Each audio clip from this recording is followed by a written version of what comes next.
Do you want to be more powerful and more confident and more clear about what you want? Probably, we all do. If you don't, see you later. One of the most effective ways I've seen that to get on that whole kick is to stop seeking validation from others and give it to yourself instead.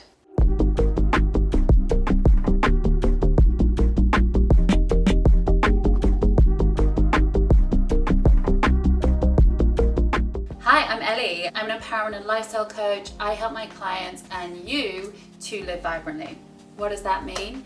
It means living the life that you want on your terms and your timeline. It's a beautiful way of living, and it's in huge part by being anti-hustle culture. Here's the thing about seeking validation from others. It's not inherently a bad thing. The way that our brains have evolved is we're social creatures, and part of that is relationship to others, and we can understand ourselves better in relation to others. This isn't a kick of don't ever seek validation from others. No, it's more a getting curious about why validation from others is more important than validation from yourself, and an invitation to flip that script in a few simple ways. So I'm going to give you 5 tips for instead of seeking validation from others, you get to seek validation from yourself. You get to still get validation from others. Everyone loves a fucking compliment, me too. But it's when that becomes your sole reference point for how you are as a person, and how lovable and how good and how much value you offer. That's when we get into the danger zone.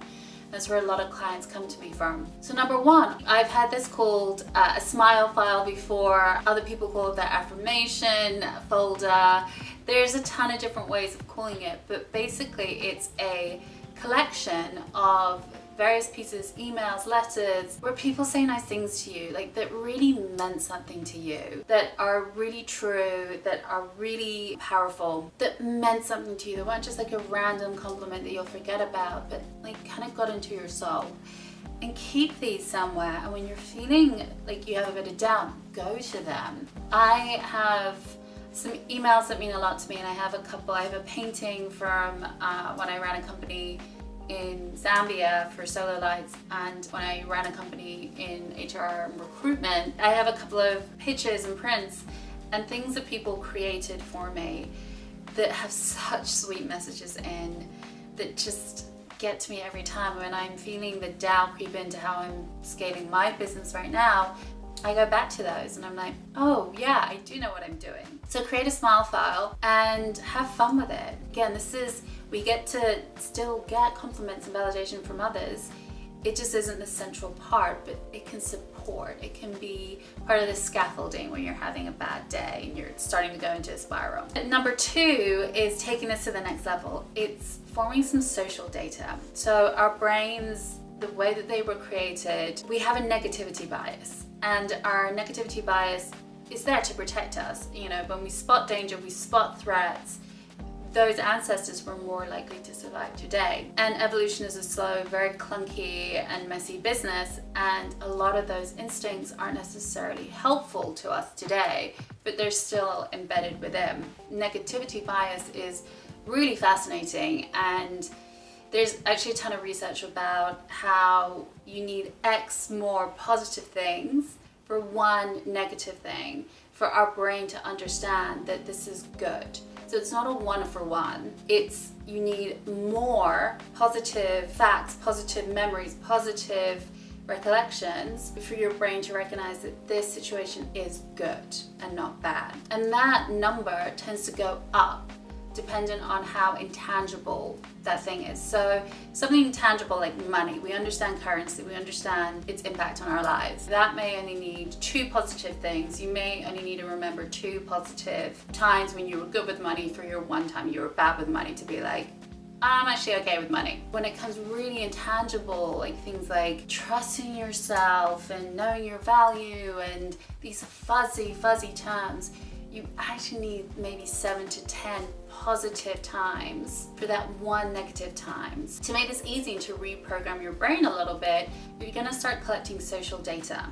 You're gonna make a list, a literal list of these are all the times I did X. So if you're trying to build up your own internal sense of I can trust myself, you're gonna list out so many. I mean, like, go to town, write out a list every day. Here's all the ways that I trust myself and it worked out. You're gonna go through that. But you're gonna want way more to counter that one negative instance, or maybe a couple of negative instances, because our brain is skewed that way. So you want more positive. So every day you're gonna get into this habit of social data. So you can be like, brain, I've got you. I know that we did this before.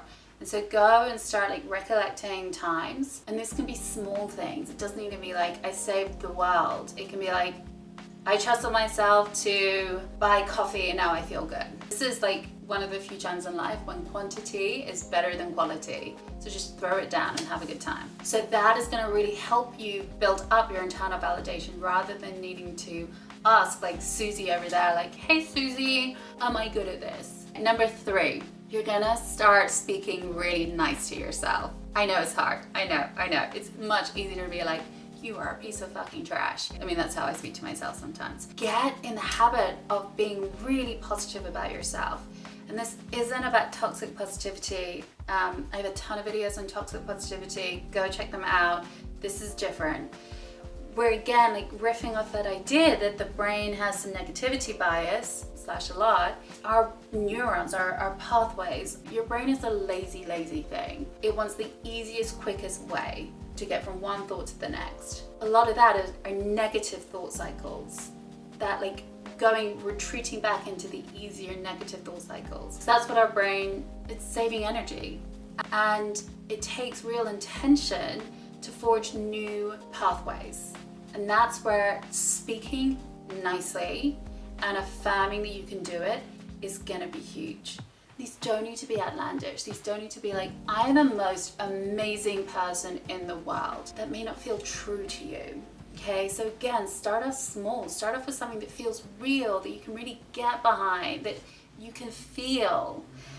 And then say that to yourself. Write it on your mirror, put a calendar reminder. Say it when you walk your dog, like whatever, but like find a way to continue to say positive, nice things like, I can trust myself. I know what I need. And once you start creating that space in your brain, that like lazier response of seeking it from others, it's gonna start to minimize. You're gonna start to become much more reliant on your own validation. Say positive stuff to yourself again and again and again and again. Not to like hide the truth and not to be like, everything's great. That's toxic positivity. Again, go see my videos about that. But you're gonna wanna do that, okay? You're gonna wanna say yourself again and again and again. I would love in the comments below, tell me a statement that you tell yourself all the time. Give me an example of these positive statements. Write it down. That's part of your homework. That's part of your exercise here, okay? Write it down, make it real and say it to yourself. It's gonna be great, I promise. All right, number 4, start building awareness of when you seek validation from others rather than trust yourself.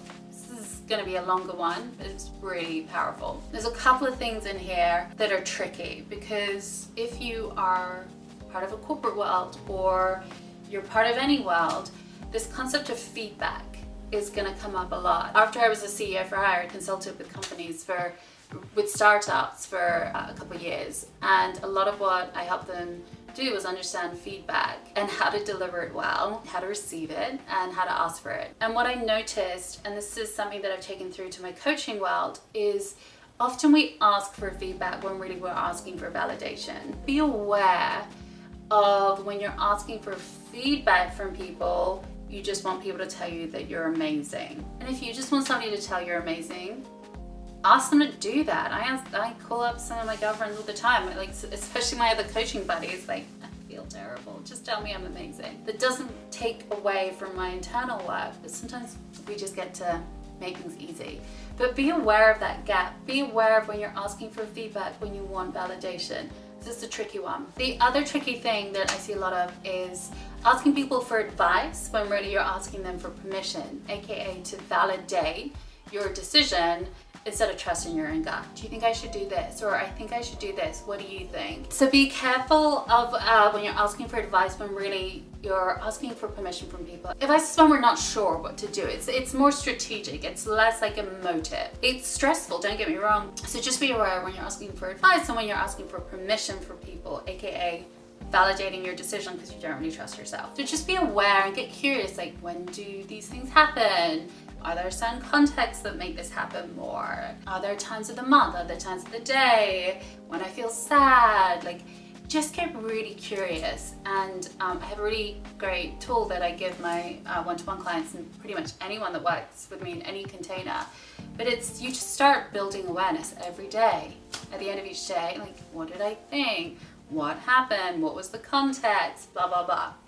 And you're gonna start to really build a lot of awareness and see some really cool patterns. The final one is just do it every fucking day. Give yourself validation every day. Celebrate the tiny, tiny things. We had this idea that we're only supposed to celebrate things when we've got these huge big wins. Like, I celebrate when I remember to take my dog out before noon. Well, she has an early morning walk, but it's whatever.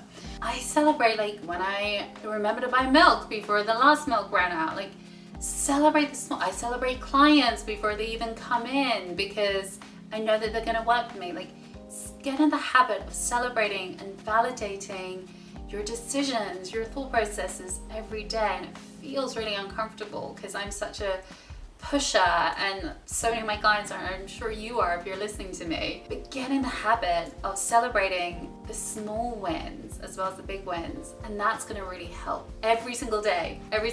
Get into the habit. It's how we build habit, and you're going to do it, and it's going to be fabulous. I want you to comment below with your favorite emoji, whether you believe in only celebrating the small wins or only celebrating the big wins. Let me know below.